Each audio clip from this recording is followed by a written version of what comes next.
¿Y dices que estaba con las tripas fuera y lleno de sangre? Escuchó Mónica, una voz procedente de allí cerca, a la vuelta de la esquina. Eso la obligó a detenerse y permanecer alerta, con el corazón en un puño. Sí, estaba todo aplastado. Ah, qué asco, ¿no? Las voces pertenecían a dos niñas. No podía ser de otro modo con aquellos timbres de voz. Mónica se pegó todo lo que pudo a la pared, sosteniendo la cazuela contra su pecho para evitar que lo que llevaba dentro hiciera el menor ruido. Asqueroso.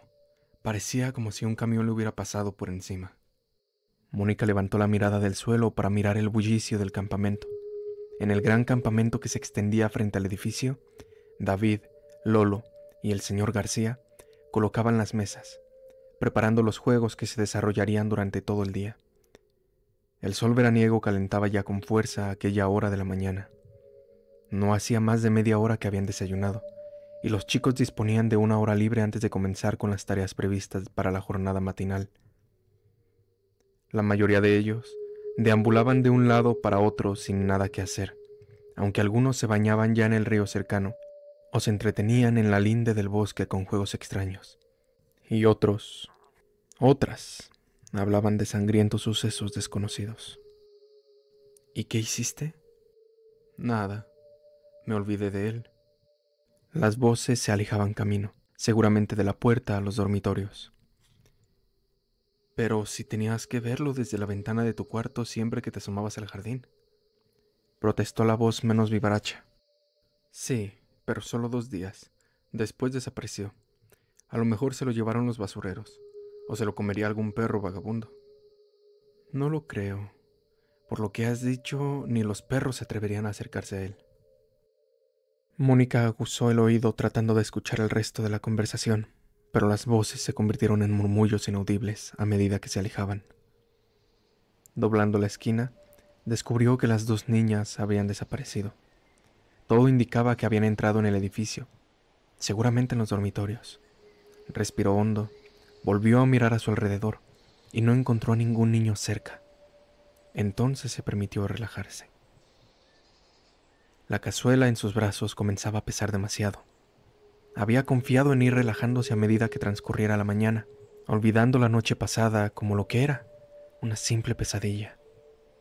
Pero, pesadilla o no, los extraños acontecimientos que creía haber sufrido seguían tan presentes en su mente como cuando había despertado sobresaltada. Y los sucesos posteriores tampoco contribuían precisamente a calmar sus nervios. Igor no le había dirigido la palabra, pero no dejaba de observarla subrepticiamente cada vez que tenía ocasión, como si la vigilara. Él en persona, o bien otros dos de los chicos que solían estar siempre a su lado. De la noche a la mañana, parecía haber hecho amigos íntimos que no lo dejaban ni al sol ni a sombra. Y lo peor es que ni Lolo ni David se daban cuenta del cambio. Incluso parecían alegrarse de que el conflictivo muchacho hubiese hecho al fin amigos. Pero ahí no acababa la cosa. De repente todos los chicos del campamento encontraban divertido hablar de temas macabros. No solo los chicos, sino las chicas también, lo cual era de lo más extraño conociendo su carácter. Y lo que acababa de oír no era lo más extraño que había tenido la oportunidad de escuchar.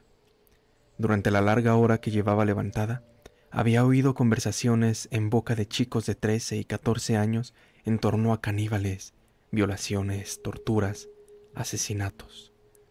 Lo cual, dijera lo que dijera David, no eran temas cotidianos para niños, ¡qué diantre!, ni para personas adultas tampoco.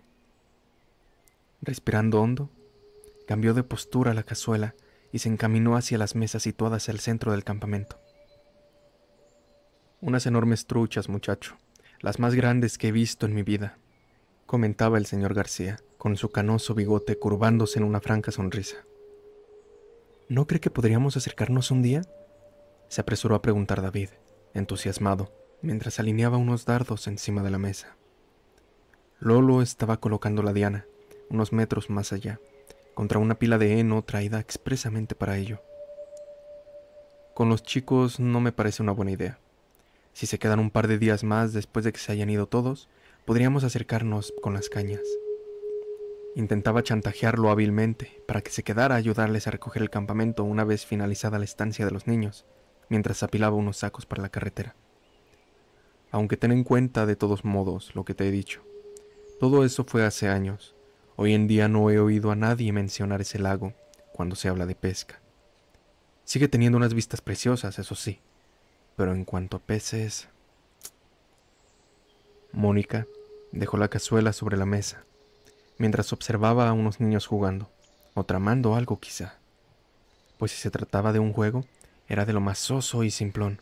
Dos chicos daban vueltas en torno a un árbol mientras otro, arrodillado, parecía rezar al tiempo que escarbaba en su base. Apretó los labios y desvió la mirada. Estaba harta de observar comportamientos extraños en torno suyo, mirara donde mirara.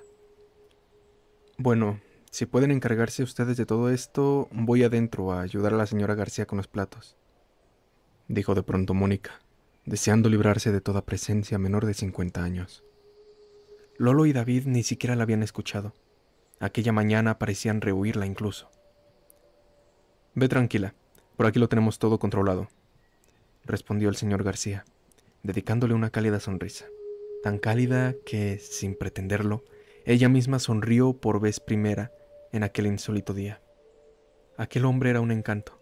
Le recordaba a su abuelo, pero con pelo blanco, las mejillas siempre sonrosadas y una considerable barriga siempre precediéndole en su camino. Y eso a pesar de que debía ser unos 10 años más joven que su abuelo. Maribel seguro agradecerá tu ayuda. Bien, entonces luego vuelvo. Cuando quieras, afirmó volviéndose hacia lo que estaba haciendo. Pero sin duda, la mayor trucha que he visto en mi vida fue en un viaje que hicimos. Mónica volvió sobre sus pasos rumbo a la casita de los García, sin prestar oídos a la conversación. La pesca era algo que la atraía sin cuidado. Su cabeza estaba llena de malos presagios, de fantasmas, de miedos, pero también de curiosidad e incertidumbre. El recuerdo de la pesadilla ocupaba buena parte de su pensamiento, pero las preguntas sin respuestas copaban su atención con más fuerza. Espiando disimuladamente los juegos de algunos muchachos, llegó a la puerta principal del hogar de los García.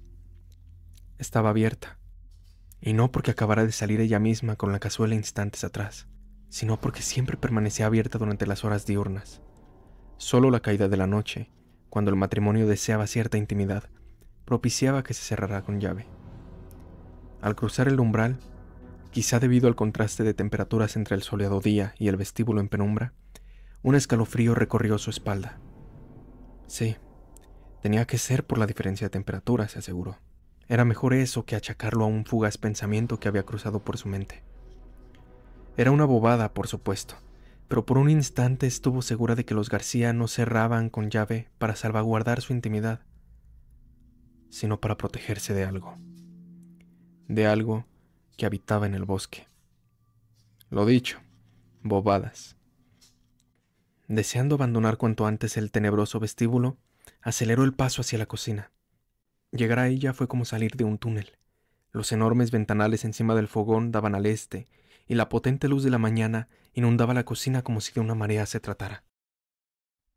Maribel, pese a estar enfrascada fregando los platos del desayuno mientras escuchaba un programa matinal de radio, se percató inmediatamente de su vuelta. ¿Necesitas algo más para los juegos?, inquirió.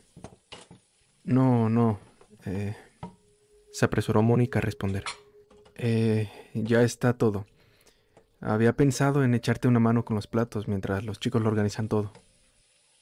Maribel dejó un momento de trazar círculos con el estropajo sobre un plato, y la observó arqueando una ceja. Dado que aquel era su segundo año como guía, sabía que la anciana la conocía ya un poco, y fregar no era precisamente algo que le gustara. La verdad es que odiaba la cocina en cualquiera de sus tareas. Mónica sonrió, incómoda, buscando una excusa contra el reloj. Por suerte la encontró sin necesidad de estrujarse la cabeza. Se han puesto a discutir sobre pesca y no me hacen ni caso, así que se vayan al diablo. Improvisó acertadamente. Maribel soltó una silenciosa carcajada, volviendo su atención al fregadero. Su rostro se había iluminado de repente, desapareciendo unas cuantas arrugas de él como por un ensalmo. Que se vayan, repitió, volviendo a soltar aquella apagada risilla tan característica suya, y mirando por los ventanales hacia donde se encontraba su marido y los chicos. Mónica se esforzó por acompañar la cómplice sonrisa de la anciana y se acercó a ella. ¿Qué hago?, preguntó, deseosa de tener algo entre manos. Bueno, lo mejor será que vayas secándolos mientras te los paso y los coloques en su estante correspondiente, señaló. Sin más, pusieron manos a la obra, mientras Maribel comentaba la afición de su marido por la pesca con cierta ironía. Al parecer, nunca había sido un gran pescador, ni el pescado tenía un puesto de honor entre sus gustos culinarios, aunque lo que sí le gustaba... Maribel cayó de repente, dándose cuenta de un pequeño detalle. Mónica había abandonado la compañía de los hombres porque no deseaba oír hablar de pesca, y allí estaba ella sacando el tema a relucir. Rápidamente dio un giro a la conversación, mientras Mónica secaba y colocaba platos, cubiertos y tazas. ¿Qué tal con Lolo? Tiene pinta de ser mucho mejor guía de lo que nos pareció el primer día. Mónica recordó el primer día de campamentos y la pequeña conversación que mantuvieron acerca de él. A ambas les pareció demasiado serio y remilgado como para encajar allí. Nos equivocamos con él, aseguró. Desde luego es más serio y reservado que David, pero sabe llevar perfectamente a los chicos a su terreno. Lo respetan y aprecian. Además, es un pozo de sorpresas, añadió recordando la forma de narrar su historia de miedo la noche anterior. Vaya, así que te gusta, afirmó la anciana. ¿Cómo no?, recriminó sin un atisbo de rubor. Si hablamos de chicos guapos, David es más. Cierto, pero la cosa es que no siempre una se siente atraída por la belleza. Guapura y atractivo son dos cosas muy diferentes. Mónica se limitó a sonreír sin prestar demasiada atención a las insinuaciones de Maribel. Tenía cosas mucho más importantes en la cabeza que los chicos, y estaba tratando de encontrar un hueco en la conversación para colarlas. Al final, fue aprovechando un momentáneo silencio de la anciana y pudo encauzar el diálogo hacia los temas que le interesaban. ¿Llevan muchos años viviendo aquí? Media vida, querida. Eso supongo que es mucho tiempo. ¿Había campamentos aquí antes de que ustedes vivieran? No. Verás, nos trasladamos a este lugar hace 33 años, cuando aquí no había más que una casita rodeada de árboles. Este paraje estaba bastante alejado del pueblo en aquella época, mucho más que ahora, con la carretera asfaltada y todo lo demás. Pero eso nos salió tan barato. La verdad es que no podíamos permitirnos otra cosa, afirmó con una triste sonrisa.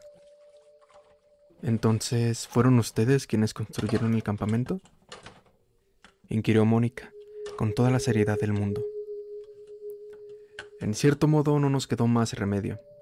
Verás, nos trasladamos aquí, gastándonos los pocos ahorros que teníamos en hacer habitable este lugar.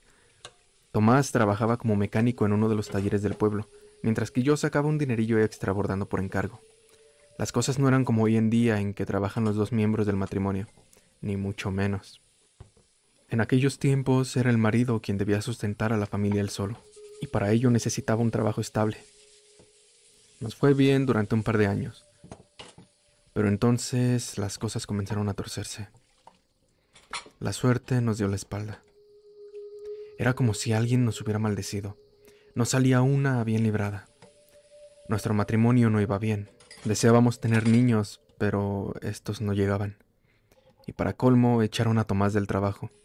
En el taller, aparte del dueño, trabajaban sus dos hijos y Tomás. Y naturalmente, cuando las cosas comenzaron a flojear, fue a Tomás a quien despidió. Intentó conseguir trabajo en otro taller, pero en balde. No fue una buena época para nadie en el pueblo. Todos los que podían emigraban a la ciudad. Tomás llegó a pensar en abrir su propio taller, pero eso implicaba vender la casa y trasladarnos a la ciudad, donde podría tener una oportunidad. Incluso llegamos a poner la casa en venta, pero a nadie le sobraba el dinero, y menos para invertirlo en una casa tan alejada de la civilización. Fue en aquella época también cuando nos enteramos de que nunca podríamos tener hijos. Un problema en las trompas de no sé qué, fue lo que nos dijo un médico después de hacernos análisis a ambos. Mónica vio brillar los ojillos de la anciana, como si aquel recuerdo fuera demasiado amargo aún en día. Fue el peor momento de mi vida. Si el divorcio hubiera estado legalizado, estoy segura de que Tomás hubiera seguido su camino sin mí. Seguramente se hubiera mudado a otra región, encontrado otro trabajo y vuelto a casar con alguien que pudiera darle hijos. Y yo... Una mueca con la sombra de la desesperación curvó sus labios. Pero nos queríamos, afirmó, cambiando de semblante. Pese a todo, nos queríamos, así que apostamos el todo por el todo. Habíamos oído que en otros lugares comenzaban a estar de moda, entre la gente acomodada, sí, estos campamentos para niños. No recuerdo bien dónde lo escuchamos, pero se grabó en nuestras cabezas, y decidimos montar uno. Teníamos bosque, montaña, un río tranquilo donde poder bañarse sin apenas riesgos, y estábamos lo suficientemente alejados de la ciudad como para que los padres creyeran verdaderamente haberse librado de sus hijos durante una temporada. Pedimos un crédito al banco, talamos los árboles alrededor y construimos un pabellón donde alojar a los niños. No ese que conoces, sino uno bastante más modesto. Fue un trabajo muy duro, pero gracias a Dios la idea resultó todo un éxito desde el primer momento. Organizábamos campamentos para niños desde primavera hasta principios de otoño y excursiones para adultos durante todo el año. El invierno lo pasábamos con trabajillos que Tomás encontraba arreglando cosas. Suerte que siempre ha sido un manitas con... Entonces, siempre han estado aquí. No ha existido ningún campamento sin ustedes, interrumpió Mónica, tratando de evitar que la señora García le contara su vida de cabo a rabo. Eso es, querida. Siempre hemos estado aquí. Los años que ha habido campamentos y los años en los cuales por diversos motivos ha dejado de haberlos. Como hace 5 años, cuando tuvimos que cerrar durante 3 años seguidos. Entonces, ¿ha estado cerrado? Sí. A causa de... Mónica no sabía muy bien cómo preguntarlo. ¿Algún accidente? ¿Algún niño resultó malherido? Preguntó, tragándose la palabra muerto. No exactamente. Sonrió lánguidamente la anciana. Mónica frunció el ceño. Estaba tensa como la cuerda de un violín, deseosa por saber lo ocurrido, por empezar a atar cabos sueltos. Hubo un accidente, pero fue Tomás quien lo sufrió. ¿No te has fijado en la cojera de su pierna derecha? Mónica, sorprendida, tuvo que detenerse un segundo, a pensar antes de contestar. Había esperado, incluso deseado, que el accidente se hubiera producido con un niño como víctima. Sí. Son las secuelas del accidente. En verano casi no se nota porque apenas le duele, pero en invierno tiene que tomar medicamentos para los dolores y ayudarse con un bastón. A Mónica todo aquello le sorprendió, y no dejaba de ser interesante, pero le alejaba de los propósitos de su interrogatorio. Se cayó del tejado mientras arreglaba algunas tejas sueltas y se rompió la cadera. No nos quedó más remedio que clausurar el campamento. Necesitó 2 operaciones y más de un año de rehabilitación. La verdad es que no pensábamos volver a abrir el campamento. Consideramos la posibilidad de haberlo alquilado y así con nuestro plan de jubilación irla pasando sin agobios. Pero extrañábamos a los niños. Una de las razones por las que abrimos hace más de 30 años fue la necesidad de rodearnos de niños, ya que no podíamos tener hijos propios. Los teníamos alquilados durante el verano. Y la razón para reabrirlo fue la misma. Ahora extrañamos tener unos cuantos nietos rondando por ahí. Sonrió con tristeza, fregando el último cubierto. ¿Entonces nunca ha habido ningún incidente con algún niño? Preguntó casi decepcionada porque no cuajara la línea de sus pensamientos. Incidentes a montones, de todos los tipos. No, me refiero a uno serio, uno que provocara la muerte de algún niño. El semblante de la anciana se oscureció de repente, poniéndose más seria de lo que recordaba haberla visto nunca, casi como si acabaran de blasfemar en su presencia. Mónica estuvo a punto de disculparse, pero la anciana la interrumpió cuando ya se disponía a abrir la boca. ¿Por qué preguntas eso?, inquirió, con rostro adusto. Curiosidad. Curiosidad malsana, la misma clase de curiosidad que hace a la gente detenerse junto a un coche accidentado en la carretera solo para ver la sangre de cerca. Increpó, taladrándola con sus ojillos. No es eso, se apresuró a asegurar, temiendo echar a perder la buena relación que mantenían. Es que no tenía ni idea de cómo salir de aquel berenjenal. No había otra forma que diciendo la verdad, o parte de la verdad al menos. Alguien contó una historia anoche, en torno a la hoguera. Maribel la midió con ojos entornados, sin aflojar la dureza de su mirada. Una historia sobre un niño muerto en este campamento. Pues mintió. Y bueno, sé que es una tontería, pero esta noche he tenido pesadillas sobre eso, y me siento un poco inquieta. La anciana sonrió por fin para gran alivio suyo, y tomó la cara de Mónica entre sus suaves y arrugadas manos, acercándola a ella. No sé lo que contarían en esas sesiones de espiritismo en las que participan, pero ten por seguro que es todo mentira, afirmó, soltándola. A continuación tomó la tetera y procedió a llenarla en el fregadero. ¿Entonces no le ha pasado nada grave a ningún niño?, preguntó Mónica, colocando los últimos platos. Depende de lo que entiendas por grave. Ha habido algunas piernas y brazos rotos a lo largo de estos 30 años, algún susto considerable, pero nunca pasó a mayores. ¿Nunca?, repitió Mónica, percibiendo cierta duda en las últimas palabras. Nunca. Al menos nunca se pudo demostrar, reconoció, bajando la voz. Al ver a Maribel sentarse cansinamente en una de las sillas, hizo lo propio, enfrente de ella, al otro extremo de la mesa. Le ocurrió algo a un niño, ¿verdad? No lo sé. Mónica la miró con disimulado disgusto, temiendo que la anciana se quisiera guardar lo que sabía solo para ella. Pero estaba equivocada. Maribel tenía ganas de charlar aquella mañana. La verdad es que no sabemos lo que le ocurrió. Simplemente desapareció. Mónica escuchaba con todos sus sentidos alerta. Fue hace muchos años. No recuerdo exactamente si fue al cabo de 5 años de abrir el campamento. Se trataba de un niño problemático, al que sus padres habían estado a punto de enviar a un psiquiátrico privado. El pobre muchacho no estaba bien de la cabeza, pero tampoco era nada del otro mundo, ni mucho menos es que hubieran tenido que practicarle 2 o 3 exorcismos antes de venir aquí, como llegué a escuchar años después de boca de otro muchacho al que le gustaban las historias de miedo, como ustedes. Sonrió. Mónica no sonreía. Ella conocía perfectamente a un niño al que ni siquiera con 3 exorcismos lograrían hacerle normal. El caso es que no encajaba aquí. Se peleaba con sus compañeros y hacía la vida imposible a sus guías. Era desquiciante. Un problema sin final, aseguró, bajando la mirada. Hasta que una noche desapareció. Así, sin más. Tomó parte de sus cosas y se largó. Eso es lo que dedujimos al día siguiente al encontrarnos con su cama vacía. Lo más probable es que se aventurara en el bosque y se perdiera en él. Noche cerrada como era, y sin tener una idea muy clara de la zona, lo más probable es que se perdiera. Quizás se equivocó de camino, dirigiéndose hacia las montañas. El caso es que al pueblo no llegó, mucho menos a su casa en la ciudad.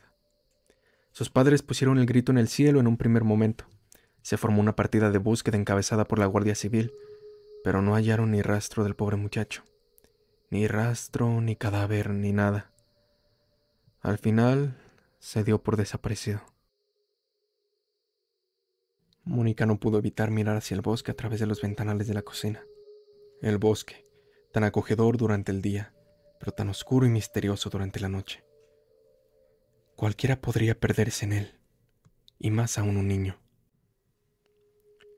Los padres del chico pusieron una denuncia al campamento y otra a los guías por negligencia, pero nunca llegaron a prosperar. Quizá porque ellos mismos decidieron olvidarse del tema pasados unos meses. Era su hijo, sí, pero también era una maldición para la familia. Prefirieron zanjar el tema y dedicarse a sus otros 2 chicos en cuerpo y alma. Fue, no voy a engañarte, una bendición para nosotros. Si las cosas hubieran ido a juicio y nos hubieran quitado la licencia, no sé qué habríamos hecho, afirmó la anciana, retirando del fuego la silbante tetera. Entonces, ¿qué pasó con el muchacho? Te repito que no lo sé, pero no creo que muriera, aseguró sin gran convicción. No porque no encontraran su cadáver, sino porque siempre he tenido la sensación de que se fue muy lejos de aquí. Estoy segura de que llegó a la carretera y se puso a hacer autostop. Pudo llegar muy lejos pasando de un coche a otro. Y allí donde se sintió seguro encontró algún trabajo, probablemente en algún pueblo, recogiendo cereal o cuidando el ganado. Estaba un poco mal de la cabeza, sí, pero no era tonto, y seguro que se supo ganar la vida lejos de sus padres. Mónica vio en aquella afirmación más el deseo de exculparse de cualquier mal que pudiera haberle sucedido al muchacho, que una certidumbre sólida. Pero bueno, ya era algo que no hubiera muerto en el campamento. Quizá había llegado a subir las montañas, y quizás estuviera aún allí hoy en día, viviendo como un salvaje o... no. La verdad es que resultaba mucho más probable que hubiera muerto en manos de un lobo, un oso, o Dios sabe qué. Pero eso sí, lejos del campamento. No sabía muy bien la razón, pero eso la tranquilizaba. ¿Cómo prefieres el té? Bueno, la verdad es que debería irme ya, a echarles una mano con lo de los juegos. Trató de disculparse al tiempo que se levantaba tímidamente de la mesa. La anciana, lejos de tomárselo como una descortesía, sonrió de manera cómplice. Me alegra haber podido tranquilizarte, afirmó, despidiéndola con la mano al tiempo que sacaba una tacita del armario. Mónica asintió y salió rápidamente de la cocina, murmurando las gracias. Si bien las palabras de la señora García habían servido para calmar sus nervios, la actitud mostrada por la que había dado en llamar la pesadilla de Igor no contribuía demasiado a mantener la ilusión de que todo iba bien. En ocasiones sorprendía a uno o varios de ellos observándola de reojo, susurrando a su espalda o señalándola con algún rápido gesto del mentón. Curiosamente, parecía ser Igor quien menos atención le prestaba, como si no hiciera falta por su parte mantenerla vigilada. ¿Para qué? Si ya tenía a sus súbditos para hacerle el trabajo sucio. A lo largo de la mañana, Mónica tomó la decisión de olvidarse de ellos y concentrar toda su atención en los chicos normales. Aquellos que seguían viendo a Igor como un bicho raro, como una molestia de la que conveniera alejarse lo máximo posible. Y si bien al principio no funcionó, la táctica dio resultado a medio plazo.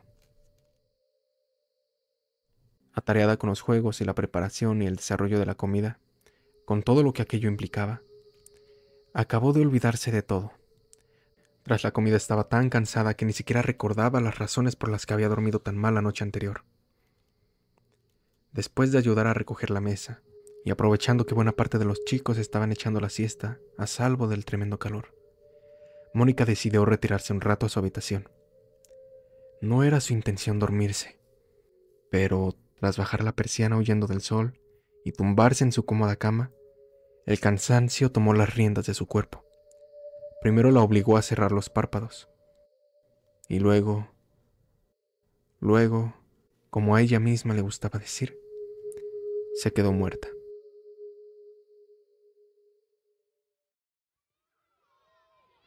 No fue un sueño largo y reparador, más bien todo lo contrario, corto y perturbador.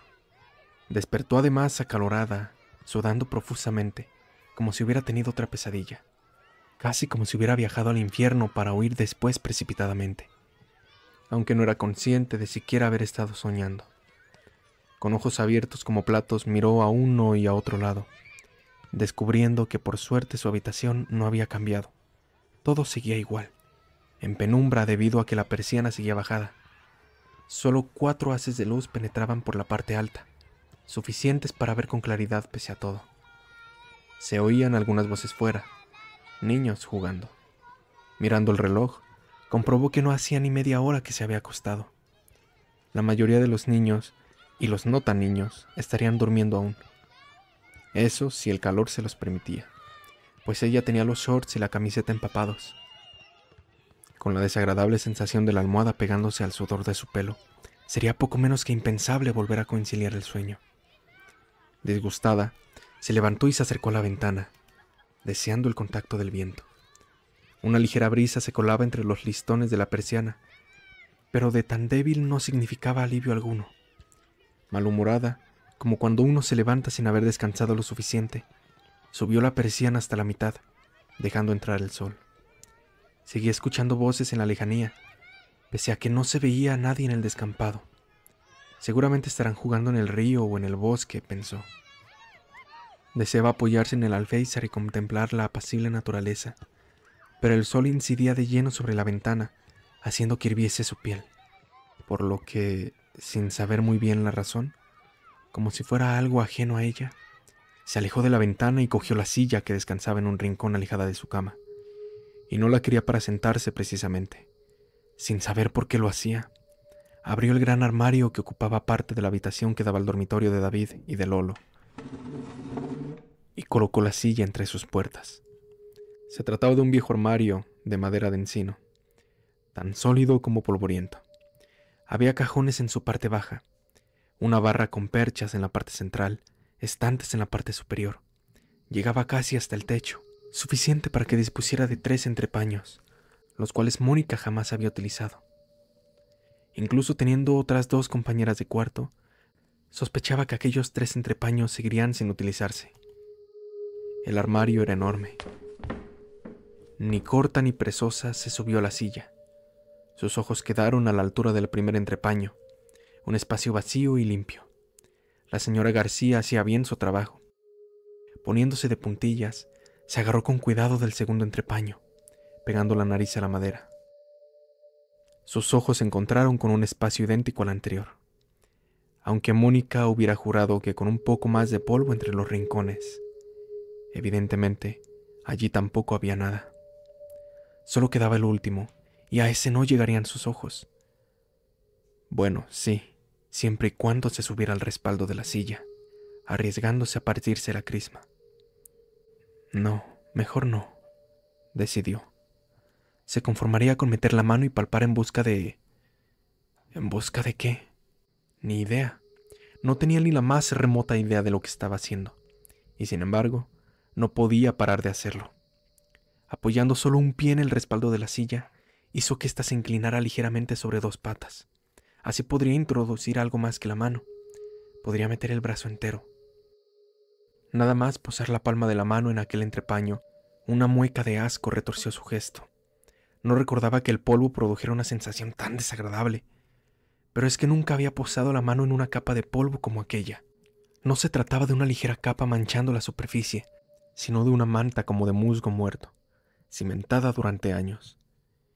Evidentemente, la señora García no creía conveniente limpiar aquel último entrepaño como los demás, y lo creía así desde hacía años.